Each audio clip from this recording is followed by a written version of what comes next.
Welcome back to the Tiger Sports Show, where we try to keep you up to date on Hastings High Athletics. I'm Greg Mays. This is my co-host and brother, Tren Mays. Welcome back, Tren. Thank you. All right, we're getting down to the nitty-gritty in the fall sports season this year. So we're going to try to talk about how the teams did last week, but then we're also going to talk a little bit about conference and district and state competition, because that's coming up. So we want to know where the Tiger teams are sitting. That sound good? Yes, it does. All right, first we want to talk about girls golf. The girls last week continued their road show after being home for the only couple times in the season. They were off to Holdridge and Aurora, and then for them, postseason's already starting. This week, they play in conference. Where do you think they are for conference? Tren, you got a guess? Your guess is as good as mine. What's as far away as they could get for conference? Oh, Scotts Bluff. They don't have to go there. Oh. They go to Gehring. Oh. Which is, about 4 miles closer? Yeah. So that saves about 5 minutes off the trip. Exactly. So I'm sure the girls are excited about that. I also am sure that our young team probably has not played the Gehring course before. No, they probably have not. And talking to my golf experts, I'm not a golf expert. I talked to Mr. Cafferty over at Watson Elementary because he's kind of my golf expert. And he says playing on a course is a big deal in golf. Yeah. So we'll see how the girls do out there. Young team, different course, but maybe they'll surprise us and come up with a big GNAC win. That would be awesome. All right, then they're off to districts right away. Saturday, wow. Gehring, districts Monday in York. That's a quick turnaround. It is. And so they'll be competing for both individual honors and trying to qualify the team for state. The team has qualified for state the last 2 years, and we finished in the top 10 in Class B. That's awesome.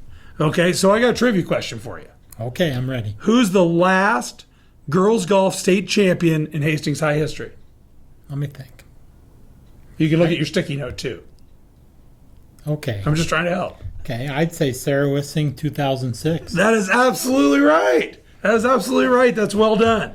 All right, so we'll see when our next champion will be. Another team that's competing and getting a little closer to the end of the season is the boys tennis team. Again, they were busy last week. Boy, tennis, they just have matches all the time. My wife's helping coach this year. She never has practice because they always have games. Yeah, well, they were leaving JV was leaving at 6 in the morning yesterday when I got here to get on the bus. So. Yeah, it's tough on some of those sports that miss a lot of class. That's tough. All right, well, last week they had a triangular on Tuesday. They hosted Kearney Catholic and Grand Island Central Catholic. Coach Sunderman said they did pretty well, but they don't really keep team scores at that event. Then on Friday, they hosted North Platte in a duel, Class A North Platte. They beat them 6-3, so that's a big win. Plus, that's a conference school, which we'll talk about conference in a little bit. And then on Saturday, we hosted the Hastings Tiger Invite. We finished 4th out of 9 teams. Braden Schramm won number 2 singles. Aiden Kusick and Jose Narzi were runners-up in number 2 doubles. That was a cold day. I was across the street. Okay, cold, and was it windy? Yeah. Tennis is no fun when it's windy. It was cold that day. I can tell you that for sure. That must be why I stayed home and we don't have any highlights. Yeah. All right. Okay, so the golfers have conference this Saturday. The state is a ways away for them. But they have conference this Saturday at North Platte, and, well, we've beat North Platte in a duel. We lost to McCook in a duel. Haven't seen Scotts Bluff or Gehring. I don't know. Well, we've seen Columbus a couple times in invitationals. So, I'd say the boys have a chance to be in the hunt somewhere. Yeah. All right. Well, next we do have highlights of volleyball. And so let's take a look at those highlights now. The Tiger volleyball team had another big week. Tuesday at home, they swept a triangular with Gothenburg, beating the Swedes 2-1 and topping the Crete Cardinals 3-0. Then on Thursday, they hosted Class A North Platte, swept the Bulldogs 3-0, which is big. That's a conference opponent. Then on Saturday, the Tiger girls saw their 9-game win streak finally come to an end with a loss at Class A ranked Elkhorn South. A tough loss for the girls, but still a big game as they prepare for the postseason. Okay, that's how things are looking for the volleyball team, how they looked last week. Now, this next week, where are they sitting? Are they still in the state ratings? They're the Lincoln Star. They were 6th, and I would assume both the World Herald and the Lincoln Star. So They were. I checked the Omaha, and they were number 6. So the girls are definitely in competition statewide. This week they head to Columbus Lakeview. Postseason for them is a little ways away since they're playing inside. Makes a big difference in the fall. They've got a little bit of time. So their conference is a couple weeks away. October 19th, it's going to be at McCook. But looking at the playoff points right now, I think they've got a great chance to be the number 1 seed out at McCook. that would be awesome. That would be awesome. Volleyball at Hastings, we haven't had a conference title in decades. Yeah. So that would be big for the girls. Then they'll have sub-districts, and right now, did you take a look at the playoff points? Where are they sitting? I didn't get a chance to check that out. Oh, I thought you told me they were 6th. No, I said rankings. Oh, you said rankings. All right, well, they are 6th in the playoff points, too. Oh, okay. Which means a couple things. Number 1 means they've got a great chance to host their sub-district, which will be late October, maybe even early November. Yeah. But a chance to host that, and then win or lose in that sub-district, if they can stay up in the top 8, they can not only get straight into a district final match, but they could host it. That would be huge if they can get one in the jungle. It would be, because they've been in a couple district finals the last couple of years, but they've had to go on the road, and they've had to go some tough places. Omaha Scud, they've had to go Norris, so getting a team at home, making them travel here would be big for the volleyball girls. It would.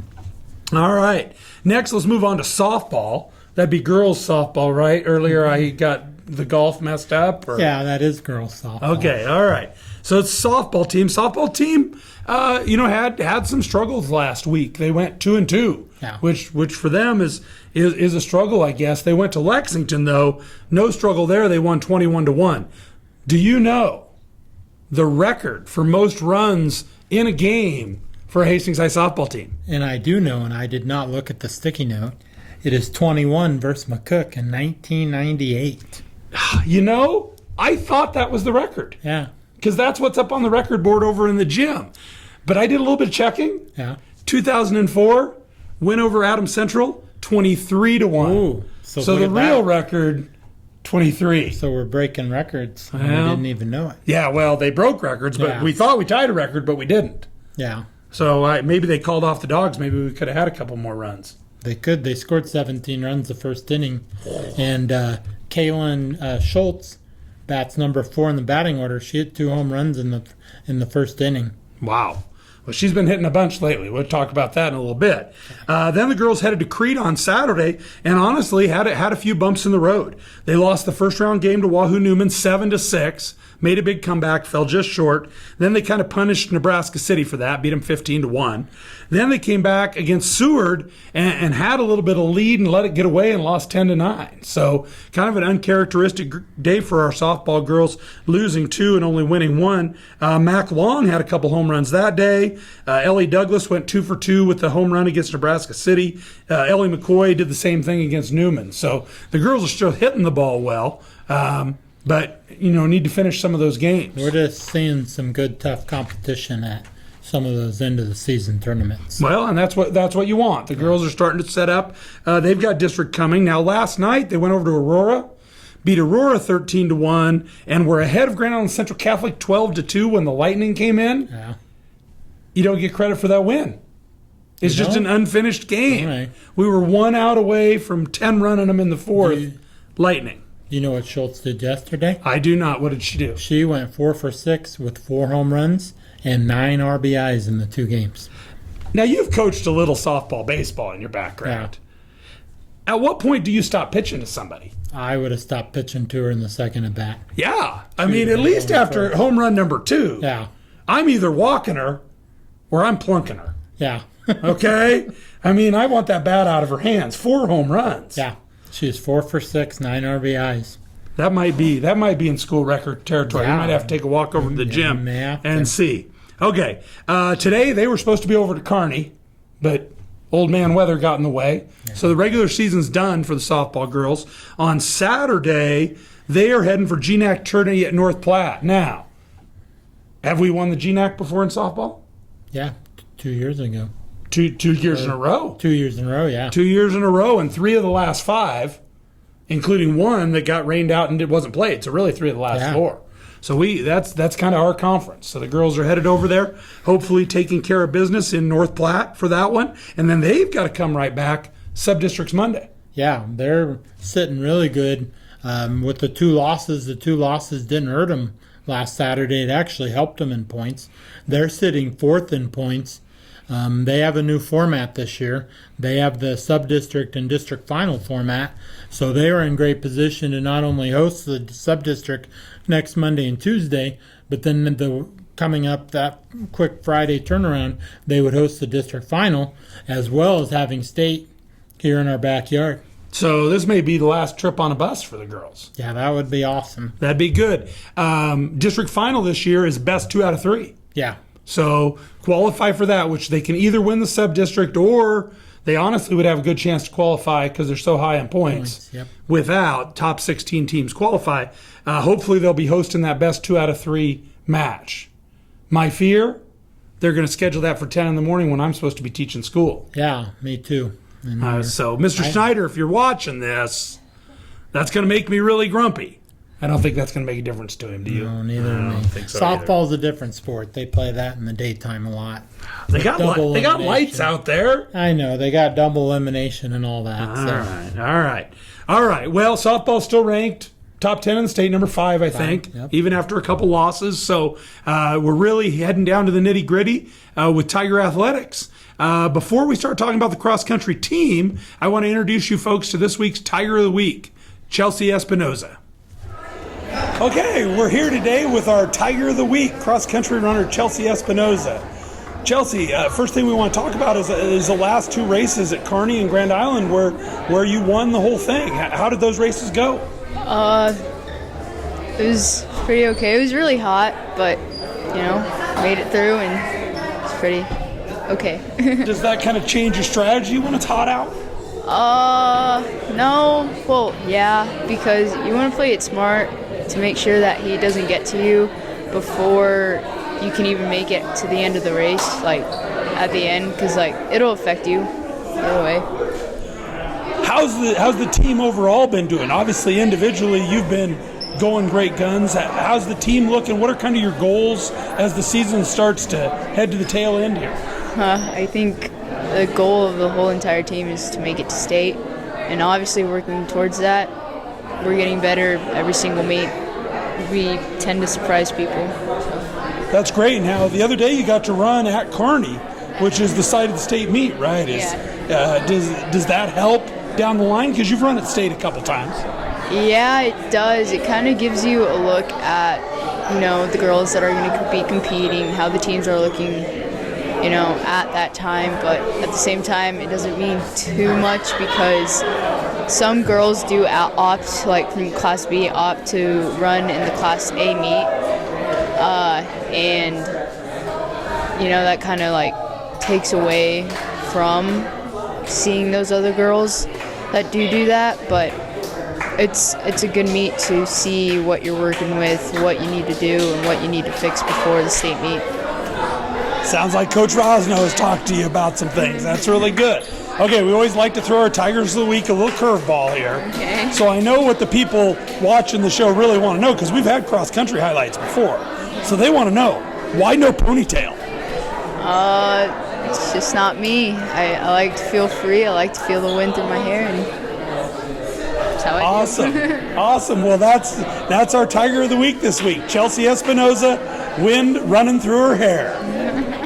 Okay, it was great talking to Chelsea. Cross-country team and Chelsea have had a lot of success lately. Last week, they headed over to Grand Island, the Grand Island High Invite, which they run over in the Centura Hills, which I got a chance to see those Centura Hills on Junk Jaunt. My wife made me go on the other day, where they have garage sales all through the sand hills. That's a different story for a different time. A different story. All right. Well, Chelsea ran really well over there. She was the champion of the Grand Island meet, followed by Mary Ferrone at 5th and Dulce Lopez at 7th. So great finish for the girls. They finished 3rd as a team in a competition that has a lot of Class A teams in it.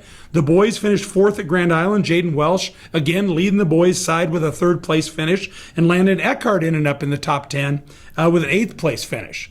Then the cross-country team headed to Kearney yesterday, as Monday, as we're talking here, for the big UNK invite, which is big for a couple reasons. Number one, hundreds and hundreds of runners.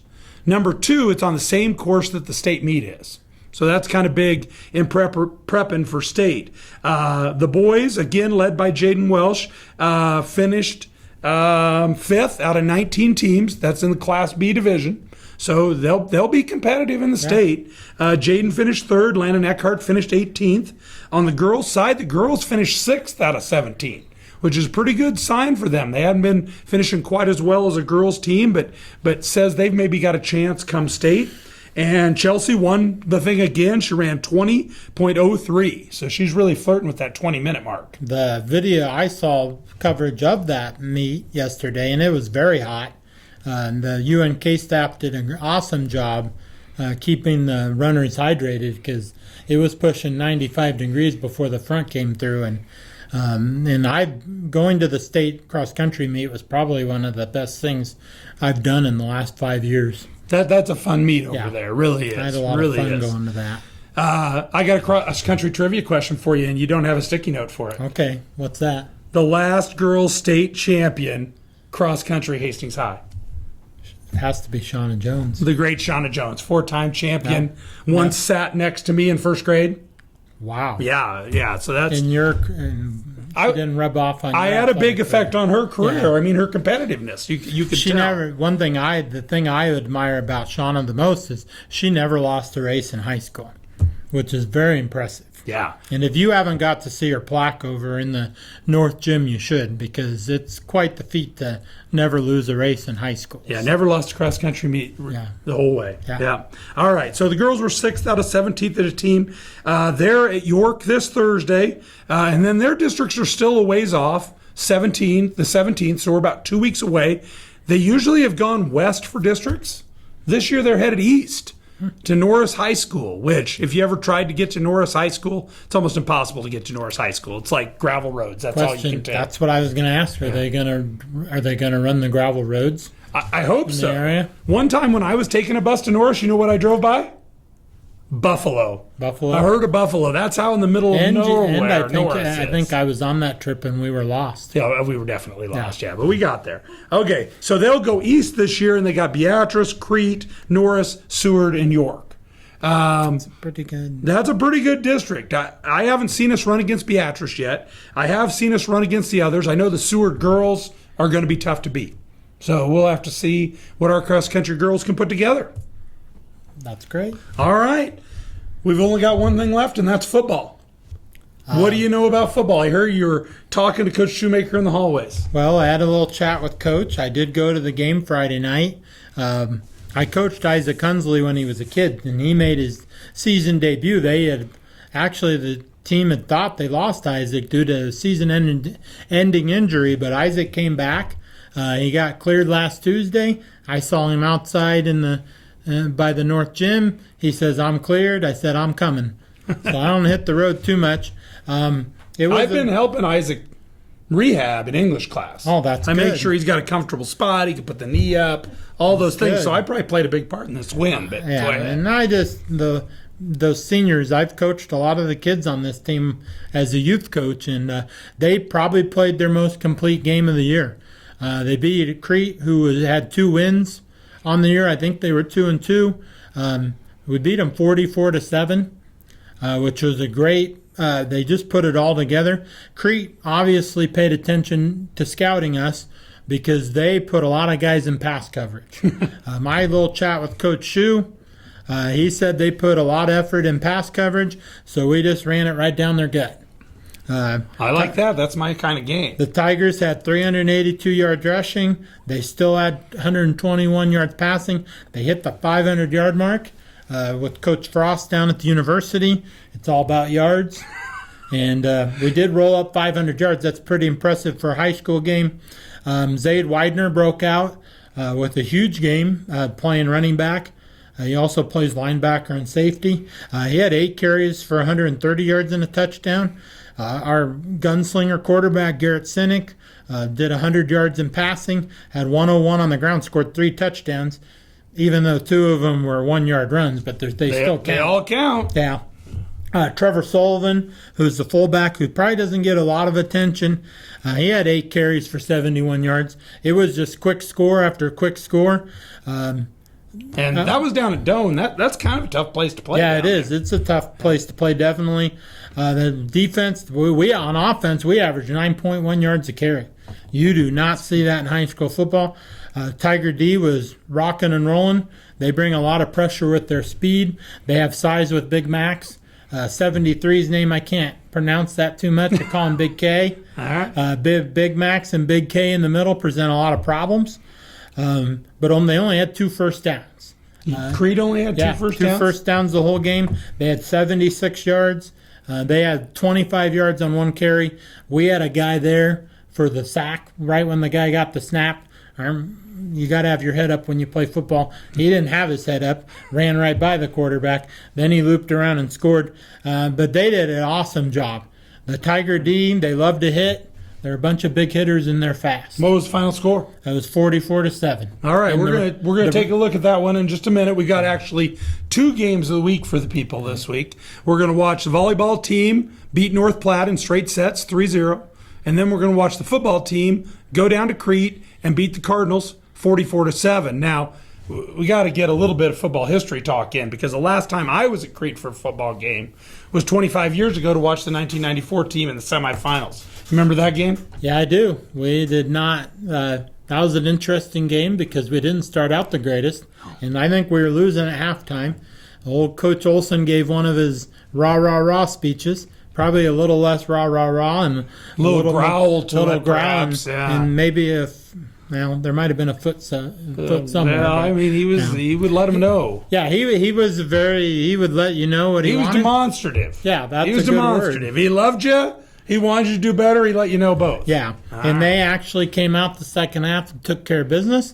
But boy, has that field changed. It did not look anything like it did 20 It's all fancied up. Yeah, they have field turf. And it's all about recruiting. Big bleachers and stuff. And it was fun to have a field with our color scheme. Yeah. Because Doane's orange and black. So I joked with Coach Douglas. It was nice that we brought all that nice fencing down to make the boys feel at home. At home, it's all red and white. Yeah. All right. Well, where do the Tiger boys play this week? We are hosting York. This is a big game. York is a Class B powerhouse. They've had a 2-game losing streak, but York's still York. Well, they'll be grumpy. Yeah, York's going to be York until we can knock them off. Last year, went to that game, and we played with them the first half. They have the couple kids that are at the University of Nebraska now. Good riddance. They should go down there. That's good. And we actually played with them. Yeah. And we had our chances, but we just had some balls bounce off our fingertips. So I know the boys are excited. They, like Coach Shue says, we're just trying to get that dub for the week. Goal is to go 1-0 and not look towards the future. And I know the guys would love to see a huge crowd there Friday night. Exactly. Now, we're not coaching, so we can look for the future. Yeah. Where are the Tigers sitting playoff-wise? They're sitting in the top 6. Top 6 of the state. Yeah, and then if you stay in that definitely a chance to host a first-round playoff game. So they do have some tough games coming down the stretch. We have a trip to Seward, and then we end on a 2-game home streak. We do have GA Northwest sitting there at the end. Yeah. They're right with us in PowerPoints and in the rankings. So and all these are district games. Yeah, we're 1-0 in the district. One of 3 teams heading hoping to win that district title. Northwest and Beatrice play this week too, so it's moving time in district games. So. All right. Well, I think last district title for Tiger football 2007. Yeah. So it's about time. Hopefully the boys get after that. We're going to try to see. They're 4-1 right now, which is a great start. The last start I just saw on social media was 4-2 about 3 years ago. So hopefully we can top that and get to 5-1. And like Coach Shue says, we're looking for the dub this week. All right. We're trying to go 1-0. Well, we're going to take a look at the game of the week. Like I said, we'll watch some volleyball. Then we'll watch the Tigers versus Crete. And let's take a look at those games.